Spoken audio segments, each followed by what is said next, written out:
앞에서는 그 대통령이란 전쟁을 하는 사람이다 라고 말씀을 드렸고, 그 미국의 사례들을 역사를 이렇게 한번 살펴봤습니다. 두 번째 주제는 말씀드렸던 대로 통일의 방정식이라는 주제입니다. 이거 말씀드리기 전에 몇 가지 질문하겠습니다. 혹시 지구 역사에서 두 개의 나라가 합쳐지는데 평화적으로 사인해가지고 합쳐진 케이스 봤습니까? 한 나라 빼고, 독일 빼고. 아무리 찾아도 그런 나라 없습니다. 그렇게 사인해가지고 타협해가지고 통일된 그런 나라 없어요. 또 하나 질문하겠습니다. 적에게 굴복해서 평화가 유지된 적을 볼 수 있습니까? 적에게 굴복해서 유지되는 평화를 볼 수 있느냐 질문하는 겁니다. 항상 그 평화는 1년 같습니다. 1년. 1년. 기껏해야 2년.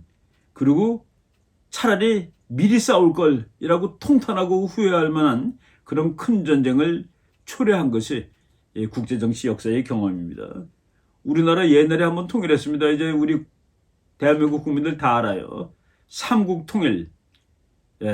외교와 협상으로 통일한 겁니까? 김유신 장군이 외교했습니까? 전쟁이죠, 전쟁. 전쟁 때문에 삼국이 통일된 겁니다. 독일 비스마르크 통일 아주 유명하죠.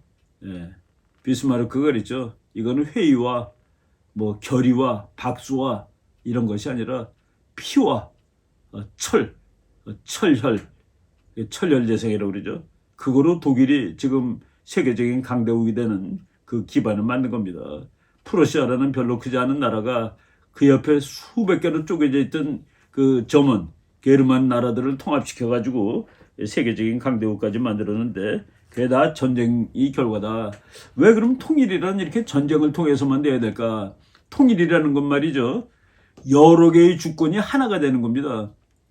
그냥 우리나라 경우 북한이 지금 주권국가라면요. 대한민국도 주권국가. 두 개가 하나가 되니까 한 주권이 없어지는 겁니다.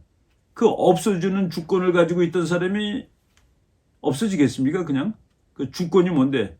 최고고, 그리고 대외적으로 독립적이고, 대내적으로 최고의 권리인데, 권리 중에서도 최고가 주권인데, 그 주권이 두 개 또는 세 개가 하나가 되는데, 없어지는 주권을 가진 나라가 가만히 있겠느냐는 그 얘기입니다. 그래서 통일이 원칙적으로 전쟁을 통하지 않고는 통일이 없습니다. 독일이 전쟁을 안 하고 통일된 건 한나가 망했기 때문이에요. 동독이 망했기 때문에. 그래서 우리가 대한민국이 죽어도 평화통일하겠다 그러면은 우리가 평화통일을 지향한다면은 논리적인 귀결은 우리가 북한을 망하게 해야 되는 겁니다. 북한을 망하게 해야지 이 평화통일을 할 수가 있어요. 북한을 살려줘서는 통일하려면 전쟁해야 됩니다.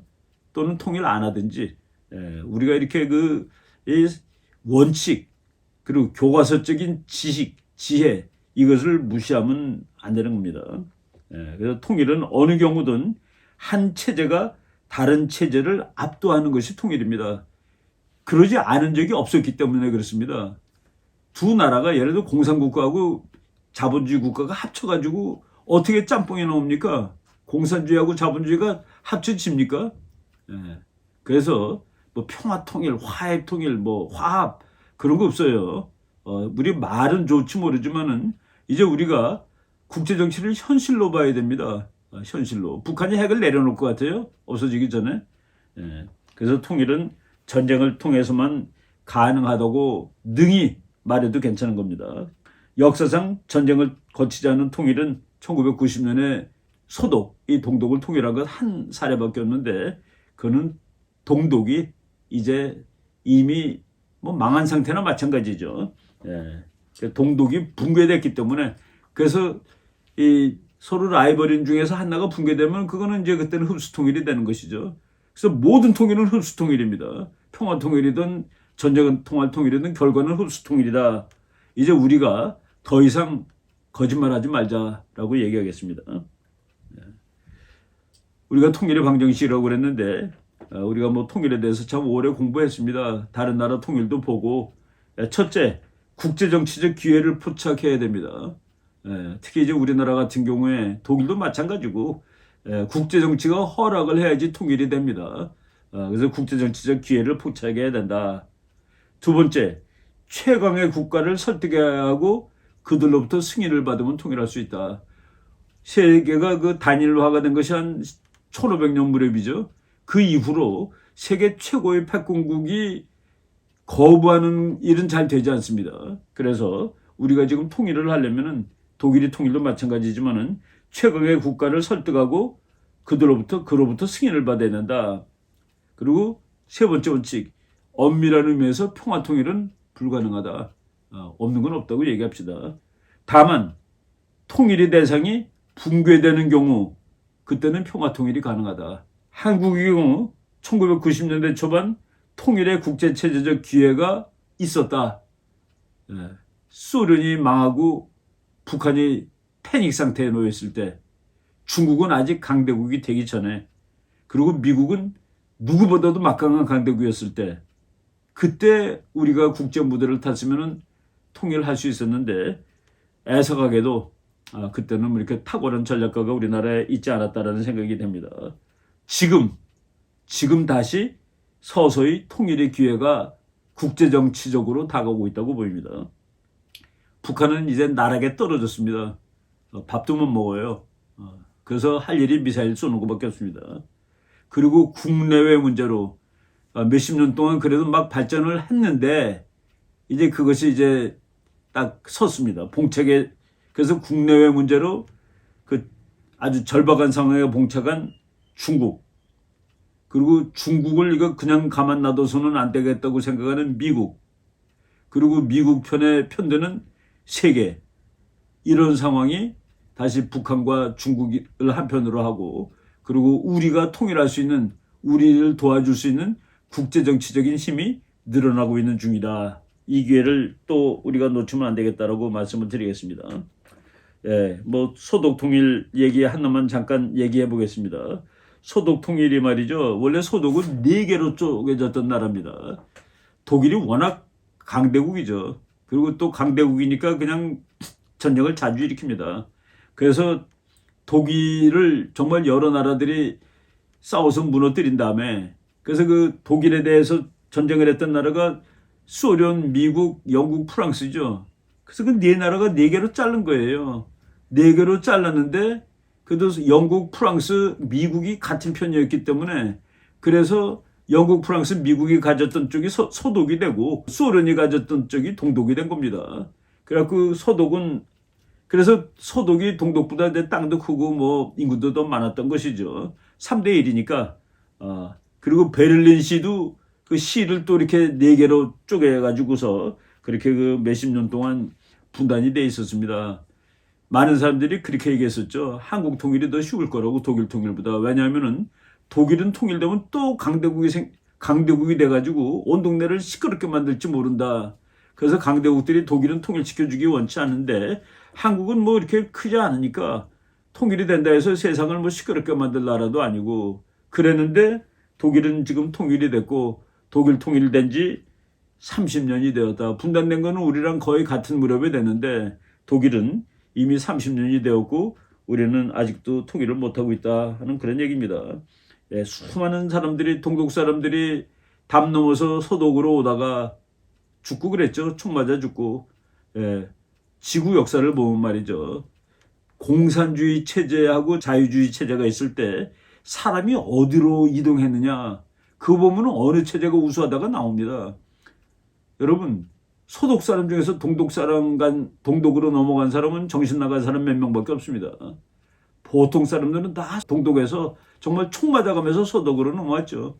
그리고 대한민국도 남북한이 갈라진 다음에 인구가 어디로 이동했습니까? 압도적으로 다 남쪽으로 왔습니다. 38선이 터지니까 그땐 뭐 물밀듯이 남쪽으로 밀려왔습니다. 그것만 보더라도 보통 정상적인 인간이 어느 체제가 좋다, 어느 체제를 선호한다는 다 답이 나온 것이죠. 그래서 전부 다 공산체제, 독재체제가 철조망 싸고 담 쌓고 이렇게 막은 겁니다. 국제 무대를 타야 된다고 제가 얘기를 했었죠. 1987년에 미국의 그 레이건 대통령이 소련을 무너뜨리기로 작정한 다음에 독일 그 브란덴부르크라는 문에 가서 그 독일 베를린을 가르고 있는 문이죠. 거기 가서 tear down this wall, 이 문을 부셔버리셔 라고 고바초프한테 정말 씩씩하게 이 연설을 해가지고 미국 보좌관들이 뭐 즐겁을 했었습니다. 이거 레간 대통령 저 양반이 그 소련하고 전쟁하자는 소리를 하는 거야. 예, 전쟁하자는 소리 하는 경우에 전쟁 오히려 안 합니다. 우리 평화가 중요하다 그럴 때 전쟁 나는 것이죠. 예, tear down this wall, 이 문을 다 부셔버리시오 라고 이렇게 이 담을 헐어버리시오 라고 얘기를 했고, 독일 사람들은 이 미국 대통령이 원하는 이 세상 거기에 딱 무드를 맞춰가지고 결국은 통일을 했죠. 독일에서 계시는 우리 그 한국학자 유명한 분 박성주 교수라는 분이 쓴 책입니다. 그 책에 읽다가 제가 이제 발견한 문장인데 뭐 제가 여러 번 인용했습니다만은 또 통일 얘기하는 거니까 한 번 더 읽겠습니다. 박성주 교수가 이렇게 얘기했어요. 누가 나에게 독일 통일을 이뤄낸 요인이 무엇이냐고 묻는다면 세 가지로 요약하겠다. 미국의 지원, 소득의 경제력, 그리고 소득의 단결력. 미국이 도와줘서 두 번째는 소득에 돈이 있어서, 셋째는 소득이 단결해서. 그런데 이 교수님은 이 중에서도 가장 중요한 것은 미국의 지원이었다. 이는 우리나라에게도 똑같이 적용된다. 독일에서 교수하시는 정치학 정말 그 대단한 교수님이 얘기한 겁니다. 우리도 똑같다. 이 세 가지 요인을 갖춰야지 통일이 된다. 우리말로 하면은 미국이 도와줘야. 둘째, 대한민국이 돈이 많아야. 세 번째, 대한민국 국민이 단결해야. 이 세 가지 요인을 갖춰야 통일이 되는데 특히 미국의 도움이 없으면 한반도 통일은 절대 불가능하다. 그래서 대미 외교가 중요하다고 매일 얘기하는 겁니다. 그리고 지금 미국이 우리 요구 들어줘야 될 만큼 미국이 좀 바빠졌어요. 왜? 중국이 커졌거든요. 근데 중국을 막는 데는 대한민국이 너무나도 좋습니다. 그렇게 못합니까? 우리가 중국, 당신네들 중국 막는 거 도와줄 테니까 통일시켜달라고. 이런 그 대전략을 짤 수가 있어야 되는데 지금 지난 몇 년 동안 뭐 했습니까? 오로지 북한이나 살려주고. 예, 제가 독일 통일이 쉽지 않다고 그랬죠. 독일이 통일된다며 그 옆에 있는 나라 사람들이 독일에 대해서 한 얘기입니다.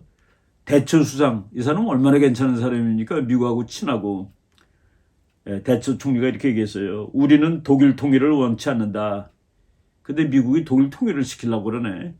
고바초프 대통령 만나가지고 소련이 막아주세요 그랬습니다. 미테랑 대통령이 그랬죠. 독일이 통일되는 것을 막기 위해서라면 프랑스, 러시아 군사동맹도 맺을 수 있다. 짜크 아딸리라는, 나는 이 사람이 대단히 유명한 사람이라는데 이 사람 글 읽을 때마다 도대체 무슨 소리인지 잘 모르겠다라고 생각되는 그런 사람입니다. 이 사람은 뭐라고 얘기했냐면은 만약 독일이 통일되면은 나는 화성에 가서 살겠다. 절대로 독일 통일은 안 된다라고 얘기한 것이죠. 예. 이렇게 프랑스, 영국이 반대했는데 미국이 이제 이 프랑스, 영국을 오히려 설득했죠. 독일은 오로지 미국만 따라다니면서 제발 통일 좀 시켜달라고 그랬습니다. 조건, 우리 통일되더라도 강대국 돼가지고 설치지 않겠습니다. 그리고 미군이 여기 계속 주둔하십시오. 그래서 지금 독일이 통일된 지 30년 지났는데 대한민국보다 더 많은 숫자의 미군이 독일에 주둔하는 겁니다. 그래도 독일은 통일돼가지고 얼마나 좋습니까? 유럽에서 최고의 강대국 아닙니까? 예, 바로 이렇게 그 전략을 생각을 해야 되는 것이죠. 예, 그 나중에 독일 이제 수상 중 한 분이 이제 고백을 했습니다. 헬무트 콜 수상이 미국과의 우애와 파트너십은 독일 대외 정책의 근간입니다. 우리는 통일이라는 선물이 주어졌을 때 미국의 결정적인 힘과 의미를 깨달았습니다. 제가 통일의 방정책 중에 이제 국제 정치가 어떻게 움직이는지를 잘 파악을 해야 되고 당대의 패권국한테 허락을 받아야 된다고 그랬죠. 예, 독일이라는 강대국이 미국을 설득하고 또 미국의 그 정책에 잘 따른 결과 통일을 이룰 수 있었고 통일을 한 다음에 솔직히 고백하는 겁니다. 통일이라는 선물이 주어졌을 때 미국의 결정적인 힘과 의미를 깨달았습니다. 네. 우리 국민들도 그건 다 아는 것 같아요. 90% 이상이 주한미군 중요하다고 그러고 압도적으로 한미동맹이 중요하다는 사실을 알고 있습니다. 우리나라 옛날에 통일됐을 때 신라가 땅 넓이로 보면 제일 약해요. 그리고 많은 사람들이 신라가 제일 좀 못하다고 그랬죠. 백제 고구려에 비해서. 그렇지만 신라가 결국은 군사력을 잘 활용했고 물론 외교도 활용을 했죠. 당나라 힘을 빌릴 수가 있었으니까. 그래가지고 이제 이 삼국을 통일한 그런 역사가 있습니다. 그 삼국은 우리가 매일 남북한 그거를 뭐 평화적으로 통일한다고 그러는데 우리나라의 첫 번째 통일은 통일 전쟁을 통해서 그 뭐 서울대학교 출판부에서 나온 삼국 통일 전쟁사라는 책을 제가 뭐 언젠가 그 읽었던 기억이 나는 책인데 뭐 지금 제가 통일 전쟁으로 통일하자는 소리는 아닙니다. 평화적으로 통일을 하는데 평화적으로 통일하기 위해서는 북한을 저 상태로 놔둬서는 안 된다라고 얘기를 하는 것이죠. 한동안 우리의 소원은 통일이라고 그러고 통일 염원. 그 우파들은 우리의 소원은 통일, 좌파들은 통일 염원. 그러다가 요새 통일 염원이라는 소리 잘 안 들리는 것 같아요.